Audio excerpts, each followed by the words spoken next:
Hello there, time now for Back Pages tonight here in Sky Sports News, bringing you a first look at the sports stories in the morning's newspapers. And joining us on the show, we've got the big guns out tonight. Charlie Wyatt, the football editor of The Sun, and football writer and broadcaster Henry Winter. Welcome to you both, gentlemen. Let's quickly run through the back pages. Have some of that is the splash in the Daily Mirror as Kai Havertz's header sets Arsenal on their way to a comfortable win over Paris Saint-Germain. Elsewhere, the paper claims Manchester United players will be open to Ruud Van Nistelrooy becoming the club's next head coach, should Erik ten Hag be removed. Ten Hag's future will be a talking point in tonight's show, and the Telegraph's Mike McGrath reports that the Dutchman is being backed by senior players to turn their fortunes around. The Times carries good news, some rare good news for Manchester United, as Bruno Fernandes has his red card ban overturned ahead of a crucial week for the club. Whilst the Guardian covers that humbling defeat for Celtic, thrashed 7-1 in Dortmund, their second heaviest European loss ever.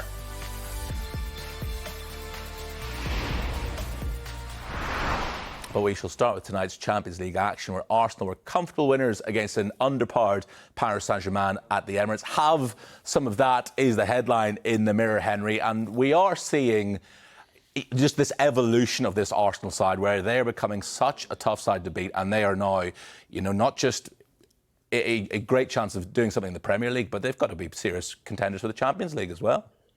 Well, they have to be. You looked at the way they played tonight, the adventure and the set-piece threat in the first half, the goals from Havertz, an outstanding header, Donnarumma, a bit vulnerable as he came out. He should have punched the ball, but Havertz, absolutely an old-school number 9 header. That was terrific. Then Saka's free kick. We know the work that Nicolas Jauvert does on the training ground, the set-piece threat they've got. And Saka delivered there. And then, as we've seen in recent games with Arsenal, how well they can defend. And it was almost like they were sort of resting their legs for the rigours ahead. They were defending in 2 blocks of 4 with Havertz and Trossard sort of running around in front of them. And it was very much a controlled performance. So, yeah, a very intelligent performance. But it was the swagger of Arsenal, the confidence. They look like they belong at this level. OK, it's not the strongest PSG team. They were missing Dembélé for disciplinary reasons, whatever. Barcola was still a threat on the left, but all over the pitch, whether it was David Raya just in goal, whether it was Saliba, outstanding, pure Rolls Royce at centre half, and then Havertz up front, and Declan Rice was outstanding in midfield. So yeah, Arsenal definitely look like they belong in this elite league. As you said, they look like they belong. And Charlie, I think for so many years, the latter years of the Arsene Wenger years, pretty much from as soon as Patrick Vieira and Fabien Petit had moved on until kind of now, they kind of had a soft underbelly, Arsenal, didn't they? Whereas now, they're the ones that bully the opposition. It did. I mean, they also used to get out the group stages, didn't they? And then sort of got knocked out by either sort of, Bayern Munich or Barcelona. I know it's a different format now, but Arsenal belong there. We can see that, as Henry said. They look so comfortable. I think tonight, just to see out of Paris Saint-Germain so comfortably, so easily, and they didn't really click into fifth gear. They didn't have to, and that's Arsenal all over really this season. They've just been so impressive. And Mikel Arteta is never going to admit it, but I think he would really fancy Arsenal going all the way to Munich in the final. Lots of things have got to happen right for them, but I think both in the league and in Europe, they look such a threat. They're just so professional. They've got class, and they've got the know-how of the previous couple of seasons when they've obviously had some pain. But yeah, while last season it was good to be back in the Champions League, they're no longer in it just for the ride. I think they will take themselves or consider themselves as serious contenders. Let's move on to Manchester City. Pretty easy going for them tonight as well. A 4-0 win out in Bratislava. Fill your boots is the headline. And, it's been a strange start to the season for Phil Foden. Only a second start tonight, but it will do his confidence no end of good to have got a goal tonight, Henry. Yeah, absolutely. The player of the year. And we're going into an England week, and it'll be interesting to see who Lee Carsley plays at number 10, because Phil Foden tonight was outstanding, an assist and a goal. We know that the damage that he can do as a number 10. But then you look at Cole Palmer at the weekend and you think, wow, not forgetting sort of Jude Bellingham and all the options that Carsley's got there. So absolutely, on the photo recovery, the back page of Charlie's paper. I mean, it's great to see him playing like that.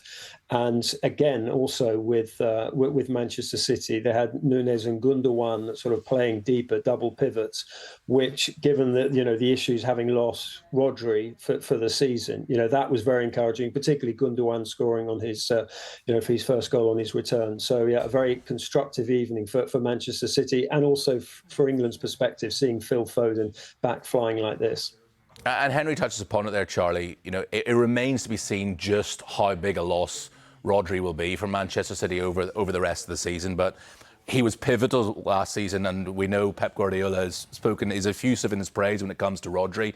Early stages at the moment, but they are huge boots to fill. Yeah, they're going to miss him, and I don't think tonight's game in Slovakia was any great indicator on how City are going to cope without him. That result wasn't a surprise whatsoever, was it? I think Guardiola would have been disappointed with anything less, to be perfectly honest. So yeah, much tougher tests for City. I think they are going to really miss him, and that's why I think Arsenal have got a great chance to maybe win the title this year. But as for Phil Foden, yeah, it's good to see him play again.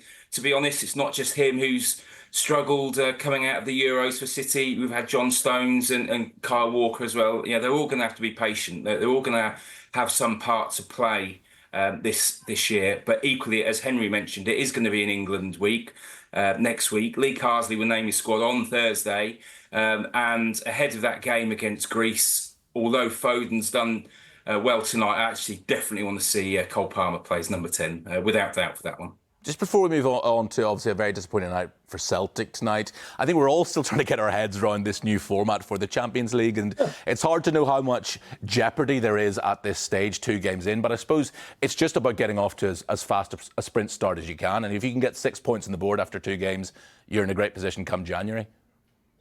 Well, the players will just be focused on the game. I mean, they might look at the table if they've got big enough televisions. I mean, in a way, you want that table to actually be only to be shown after 3 or 4 games, because it's just bizarre. It looks like a sort of shopping list at the moment. So yeah, look, they're up and running. Don't think there are any injuries tonight, which is so important in this crazily intense season. And we've seen a bit of a rhythm going into these games. And I don't know whether the clubs have been talking or the players via the PFA have been talking, but each club, each team, each dressing room has raised the issues of overplaying. So clearly the fact that they are thinking of pacing themselves a bit. Too early to say whether you're a fan or not, Charlie? Sorry, say that again. Of the new format, is it too early to say whether you're a fan or not? I think it will definitely work. It's a bit sort of slow to start with, isn't it? And as Henry said, the table does look bizarre, but I think a lot of the group stages the last few years have ended up being quite dull, and I think there will be great jeopardy. It will only probably spring to life in December. Obviously, we've got 2 rounds in January, but there will be jeopardy. It will be exciting, and there's not really many people who would admit that the last couple of rounds of the previous format have been exciting, because Manchester City have always qualified after basically a couple of matches, and while we fully expect Arsenal and City and Liverpool to be in the, maybe if not the top 8, the top 16. I think there'll be some big teams really struggle, and of course there are going to be 12 teams just get eliminated at the end of January, and so I think it will work. And obviously the same goes for the Europa League as well. But at the moment it still feels as though it's yet to get going, doesn't it? Yeah, well, Manchester hammering Slovan Bratislava tonight. A week ago it was Celtic who were hammering Slovan Bratislava, but talk about a change in fortunes. On the other end of a hammering tonight, 7-1 defeat out in Dortmund. Hoops humbled by Bundesliga side, it says on the Sky Sports website. And Henry, this will always be the stick that is used to beat Brendan Rodgers with. And no matter what he does domestically, he can't quite break through that glass ceiling when it comes to Europe with Celtic. Well, first, Borussia Dortmund, particularly at home, are a terrific team. Better teams than Celtic will struggle there. But I think the narrative with Celtic will be looking at Brendan Rodgers' tactics, and almost as if he was setting up for a game in Scotland. In such an important, challenging environment as Borussia Dortmund, 4-3-3, but open in midfield. Could he have brought another midfielder in? Could he have bolstered his defence? I mean, I admire Brendan Rodgers' philosophy to attack Borussia Dortmund as if he's attacking St Johnstone, but it's still a gamble, as it showed tonight. Yeah, Charlie, it's difficult to be critical of them because, as Henry says, it is a tough place to go, and they won their first game by a comfortable margin as well. So where does this leave Celtic 2 games in? Well, it's quite obvious that they've got to be good at home, doesn't it, I think? And let's not forget, it may have been 7, but it could have been 10 or 11, but the keeper and some really key saves. And that would have been, obviously a huge blow if they'd lost by any more. Lots of thinking to do for both Brendan Rodgers and the Celtic team. But I still think they could do it. They've got another, 6 games. So, it's their home form that's key. And, of course... they've got to be in the top 24. So, they're certainly not out of it. But, pretty embarrassing tonight. Yeah, those games at Parkhead will be crucial. And it is another tough away match for Celtic next, away to Atalanta.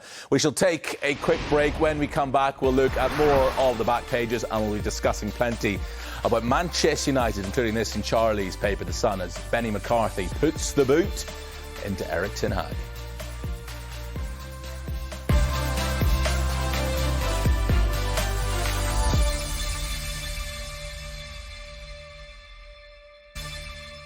Welcome back. You're watching Back Pages tonight, and welcome back also to Charlie Wyatt, the football editor of The Sun, and sports writer and broadcaster Henry Winter. Gentlemen, Manchester United are the gift that keep on giving. It feels like we talk about them every day. Some reports, Mike McGrath in The Telegraph, saying that Erik ten Hag is being backed by senior players to turn things around at Manchester United. Conflicting reports elsewhere saying that some players have had enough of him. Henry, I'll come to you first. What is the truth of the matter? Well, good question. I mean, it's the Old Trafford okey-cokey, in, out with Ten Hag after every game, almost like every half. There's a sort of debate online. Less so actually inside the stadium, where the Manchester United fans have been magnificent. And I think in any other club and any other support, Ten Hag would have gone by now. I mean, it's interesting, the sort of the conflicting reports of some support him. Probably the players who were with him at Ajax and have a loyalty to him and has brought them to this great club. And then maybe 1 or 2 others who are either not in the team or whatever are briefing, or their agents or family members are briefing or let it be known that they're not so happy with him. But I mean, the key decision is made upstairs with Ineos. And you can get rid of Erik ten Hag, and he probably will go at some point during the season. You can put Ruud Van Nistelrooy in as an interim, who'd be, I think, the 8th or 9th caretaker or permanent manager since Sir Alex left 11 years ago. But you've got to look beyond that. It's not simply about Ten Hag. It's about the culture of the club, which has been endemic since the Glazers came in, and it's proliferated post Sir Alex Ferguson, post David Gill, in that it all seems to be about the individuals. It's about money. It's not really been about what this great football club should be about, which is about the football. It's about the pursuit of trophies. It's about team before self, and they've not done that. So absolutely, they may well get rid of Erik ten Hag. It's probably a surprise he's lasted so long, but there's systemic issues at Manchester United that have also to be dealt with by Ineos. Charlie, as Henry says, that this sort of when rather than if situation with Erik ten Hag, it's impossible not to feel sort of quite a deal of sympathy for him, because Manchester United's hierarchy were very open in courting other managers before that FA Cup final, that surprise result in the FA Cup final. Then they were kind of backed into a corner, and now it kind of feels like he doesn't really have a leg to stand on. Yeah, I mean, I think he's carried himself really impressively. It's been really difficult for him. Ultimately, his management hasn't been good enough, and his signings haven't been good enough. And in terms of some of the reports about the players, I think they are behind him. But that's not quite enough. But equally, those players that are behind him, I think they are still talking about the fact that they know that he's probably going to get the sack, because Manchester United are not getting any better. They're going around in circles. They're not an improvement on the team that finished 8th last season. And, we saw that on Sunday, regardless of Fernandes getting sent off, they'd have lost that game by the same scoreline anyway. And as Henry said, fair play to the Man United fans. That they were right behind the manager, still right behind the team. They weren't getting on the backs of the players. But there's going to come a point, obviously, a really tough game in Porto on Thursday. I'm going out there tomorrow, so Ten Hag will be facing the media at 7 o'clock, and that will be a difficult game. And of course, they're at Aston Villa on Sunday, so it's not getting any easier for him, and that's why, as I said, it does feel the end game. And I think Dan Ashworth, quite soon, is going to be looking to appoint another manager, having sacked Ten Hag. And Charlie, just staying with you, because on the back page of your paper, The Sun, these quotes from Benny McCarthy saying he lacks passion, he wastes the top talents. I mean, it's one thing with Manchester United that they don't seem to have any sort of style of play. You look at Arsenal, Manchester City, Tottenham, Aston Villa, you know what their style of play is. Manchester United don't seem to have a style. That's one thing. But when you're also saying that the manager lacks the ability to manage, to get the best out of players, that's almost an even bigger concern. Yeah, he certainly hasn't got the best out of the players. And obviously, Ronaldo was a difficult situation. I don't think Ronaldo was particularly helpful either. But in general, these players are underperforming, and equally, the players they are signing just don't seem to be at the levels that Manchester United really need. And of course, they're not helped by the fact they've got a captain who I don't think is a very good Manchester United captain. And obviously, he's got a reprieve from his red card, but I'm not sure Fernandes still being available for the Aston Villa game is any great help, to be honest. And Henry, we should clarify, Benny McCarthy, a former number 2 to Eric Ten Hag, so he's qualified to talk about this. When a number 2 comes out and says something like that, I mean, how concerned would you be if you're a Manchester United fan hearing that? Well, I'm sure Manchester United fans will want to listen to the whole podcast, in which Benny McCarthy talks and he describes Eric Ten Hag as the top tactically. He's very effusive in his praise of Ten Hag, the tactician. He says, yes, as Charlie's mentioned, the fact that he doesn't appear to sort of have the passion and to stand on the edge of the technical area and show some urgency to the players. And, the players were looking around, and if they want inspiration, they're not getting that in terms of the body language from the manager. But what Benny McCarthy also says, which is slightly buried down some of the reports, but really jumps out in the podcast, is that he says that some of the Manchester United players just weren't trying hard enough in training. He said Diogo Dalot and Bruno Fernandes, absolutely, and obviously there's a local connection there in terms of where he was giving the interview. But he was sort of praising them for their intensity and their commitment in training, and questioned the commitment of some others.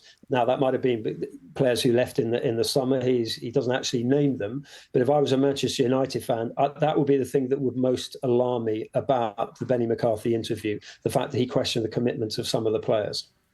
And as I said earlier on, Manchester United do seem to be the gift that keeps on giving. There's so many different talking points about them. Martin Ziegler has this report, Charlie, that the murky world of PSR raising its head again, that Manchester United face fresh PSR challenge if they fail to reach the Champions League.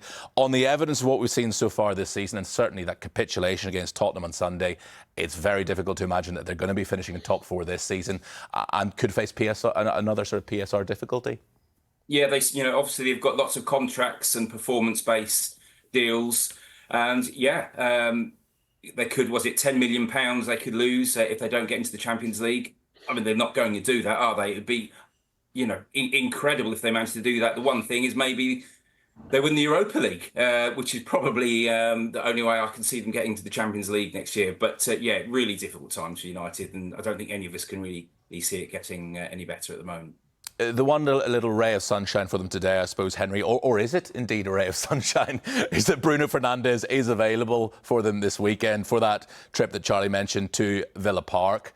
If we sort of talk about, first of all, about the process of that red card, because it came out of the pocket pretty quickly and VAR refused to overturn it. Here we are, 2 days later, the red card has been overturned. It's a bit farcical when it's a situation like that, isn't it? So we're effectively having a review of a decision.